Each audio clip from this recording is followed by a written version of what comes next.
والثانیة ان كل ما لم يوجد فيه فليس بحجة. اوس ما د نو خو ډېر احادیث دا رقم شته په مستد احمد کې نه وي، نو هغه به بیا هم حجت نه، نو دی اوس وایي وکلتاهما محل تأمل، یعنې دا دواړې خبرې تأمل یعنې سوچ غواړي. اما الاولى فلما قیل من ان فی احادیث ضعیفه، نو اوله خبره په دې وجه نه ده صحیح چې وایي دا په مستد احمد کې چې هغه خبره ده هغه حدیث حجت دی، ولې په دې کې محدثین وایي ضعیف حدیثونه هم شته، بل فی احادیثو موضوعه، په دې کې چې دی هغه حدیثونه موضوعي حدیثونه چې دي هغه هم شته. په پوه شوې، دا وقد ضعف الامام احمد نفسه احادیث فی، او خپل امام احمد بن حنبل صاحب په دا مستد احمد کې یو څو حدیثونه ضعیف بللي. نو دا وګرځه منها حدیث عایشه رضی مرفوعا، بعضې دا بی بي عایشه رضی الله عنها یو هغه حدیث دی، وایي رأیت عبدالرحمن بن عوف یدخل الجنة حبوا، او دا روایت وایي دغه چې دی وایي بی بي عایشه رضی الله عنها وایي نبي اسلام وایي چې ما عبدالرحمن بن عوف رضی الله عنه ولیدل چې دی جنت ته داخلېدی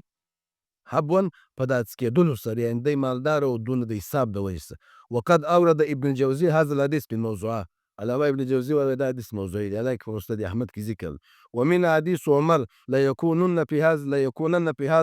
هذه الامه رجل يقال له الوليد، دا حدیث هم په مستد احمد کې دغه اخیستی خلق موضوعي بولي. ومن حديث انس ما من معمر في الاسلام 40 سنه الا صرف الله عنه انواع من البلاء الجنون والجذام والبرص، وایي هر هغه کس چې په اسلام کې 40 کاله تېر کړي الله تعالی به د ده څه دا جنون، لیونتوب، د جذام، د برص، دا پیس، دغه ناجویانې به د ده څه اخلي. دا حدیث هم شته، وایي حالانکې دا حدیث په مسند احمد کې دی، لیکن ډېرو محدثینو دا حدیث ضعیف او ضعیف بللی دی. او بل دی حدیث د حضرت انس صاحب وایي عسقلان احد الفردوسین، دا بیا بل حدیث دی، دا هم په دغه کې شته. او دا رقم یبعث منه 70,000 لا حساب علیهم. ومما فيه أيضا من مناکیر احادیث بریده كونوا في بعث خراسان ثم انزلوا مروه فانه بناها ذو القرنین. نو دا ګوره دا ټول حدیثونه چې دي دا په مسند احمد کې شته، لیکن اکثر محدثینو و دې روایاتو ته چې دی هغه موضوعي ویلي، لیکن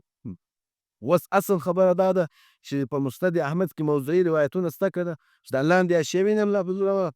اختلف العلماء في ذلك على أقوال مفادها ليست في المسند حديث موضوع والضعيف في درجة الحسن، وإليه ذهب الهمداني وأبو موسى المدني. أما في أحاديث موضوعة كالتي ذكر وبه جزم ابن الجوزي والعراقي أن ما فيه ذعب وشديد الذعب ولم يسد إلى حد الكذب، وبه قال ابن حجر وألف فيه القول المستند في الذب المسند أحمد، ردت فيه على العراقي وابن الجوزي. وعلامه ما أقول إنه فائدة دا سوه امام احمد بن حنبل صاحب چې دا وایي چې په مسند احمد کې ته کوم روایت پیدا کړي بس دا د حجت دی، او که په دې کم نه و دا حجت نه دی، پر دې باندې خو دغه محشي څه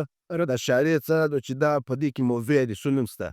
اوس اصل خبره موږ څه وایو په مسند احمد کې موضوعي روایتونه شته، موږ به دا وایو چې یا نشته. چیز دی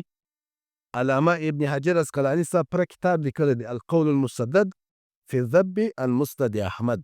هغه وایي په مسند احمد کې چې کوم علامه عراقي ابن جوزي دا متشددین دي، په ابن جوزي چې دی دا په جر او تعدیل کې متشدد دی ډېر سخت، نو لهذا په مسند احمد کې چې دی دغه د موضوعي حدیث نشته، البته ضعیف شته، لیکن هغه ضعیف هم کله کله دا رقم د کسر طرق ته وایي چې په ډېرو سندونو نقل سوی و درجې ته د حسن داسې تفصیل لیکلی. په پوه شوې که نه. واما الثانیة فلأن في الصحیحین من الاحادیث ما لم يوجد في المسند مع اجماع المسلمین على صحتهما و حجتهما. او دویمه خبره دغه دا وه که امام احمد بن حنبل صاحب دا کړی و ګوره، کوم حدیث په مسند احمد کې نه و ول هغه چې شنه کې نه دي، نو حالانکې په بخاري او مسلم کې ډېر داسې حدیثونه شته چې په چا کې نشته، نو هغه به حجت نه وي، نو د ده به مطلب حالانکې هغه حجت دی، بخاري او مسلم نه دی حجت دی، نو لهذا د ده د خبرې مطلب دا دی چې کوم حدیث په مسند احمد کې نه و په د مسند احمد سما بس هغه به ته حجت نه بولې، دا خبره کلیي نه ده، بلکې د دې مطلب دا دی چې د هغه خبرې به ته تحقیق کوئ. حالانکې ډېر حدیثونه دا رقم که دا خبره ته بس کلي ومنې چې بس کوم حدیث په مسند احمد کې نه و، لکه اوس سلفیان وایي بعضې وایي کوم حدیث په بخاري او مسلم کې نه وي دا موږ نه منو، دا خبره صحیح ده. حالانکې خو په ترمذي کې هم صحیح حدیثونه شته، په مشکات کې شته، په ابو داود شریف کې شته، په نور په مصنف ابن ابي شیبه او عبدالرزاق وغیره په دې کې صحیح حدیثونه دغه شته که نو د دوی دا دعوه صحیح ده. نو د امام احمد بن حنبل صاحب چې دا وایي هر حدیث که ته په مسند احمد کې نه کوي پیدا وایي دا چیش نه دی حجت نه دی. دا خبره به موږ مکمله منو دسته که به تحقیق کوو تا یعنې چې کوم حدیث په مسند احمد کې نسته په نورو کتابو کې شته به موږ بیا ګورو چې دا ولې امام احمد بن حنبل صاحب ولې پرې ایښی دی د هغه وجه څه وه او دا بل محدث ولې ذکر کړی دی. نو بیا به موږ وجوه ترجیح چې دی هغه به پر ځای کوو. نو دا د دې ځای پورې دا خبره ذکر شوه او محدثینو او بل دا خبره ذکر شوه چې حدیث تمام احادیث پوره تعداد لري نه لري او بل چې امام احمد بن حنبل صاحب فرمایي چې محدثینو چې ډېره تتبع او تلاش وکړي دوی د حدیثو څو تعداد پیدا کړي 50,000 یعنې 9 لکه احادیث د ټولو احادیثو تعداد څو 9 لکه احادیث دا دی وایي لیکن صحیح تعداد یې په پوه شوې که نه شوې وایي دا چې دی ګوره اوس به ښه دا 9 لکه حدیثونه دا خو بیخي ډېر دی. جواب دا دی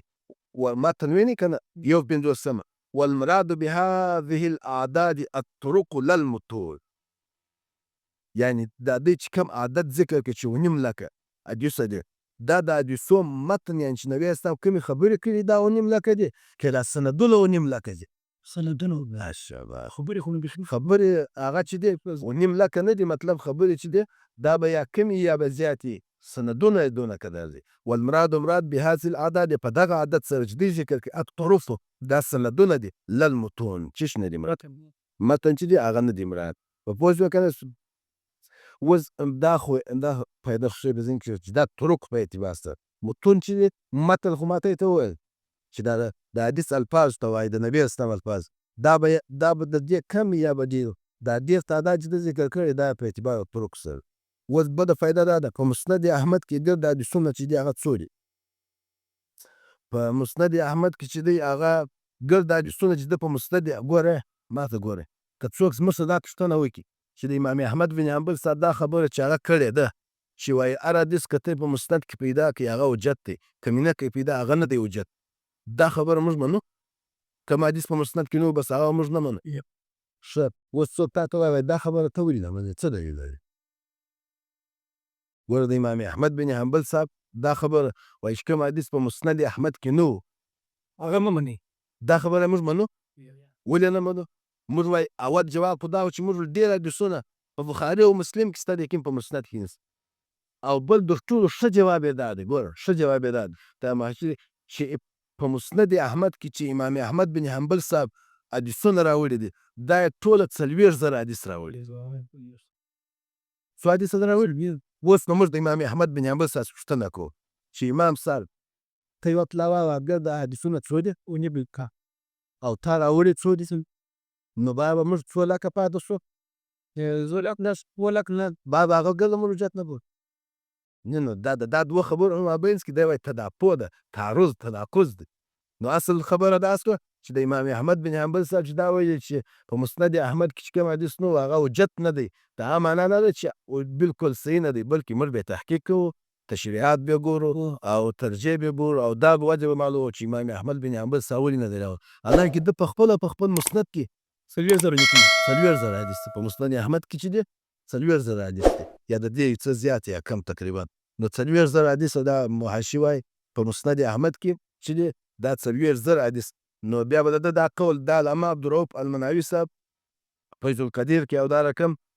د حاشیه شرحه د علامه تبریزي رحمت الله علیه چې پر مصطلح الحدیث د علامه جرجاني صاحب یې کړی دی په هغه کې هم دا ټول حدیث په مسند احمد کې دا 40,000 نو لہذا د دا دوه کلامو په مابینځ کې هم په ظاهر باندې څه تناقض شته نو دا یې دویم دلیل شو د دې چې موږ د امام احمد بن حنبل سره دا خبره مطلقاً چې دی نه منو نو دا د نن په سبقي کې دا 3 فایدې شوې په پوه شوه که نه بس دا ته یې سټارټ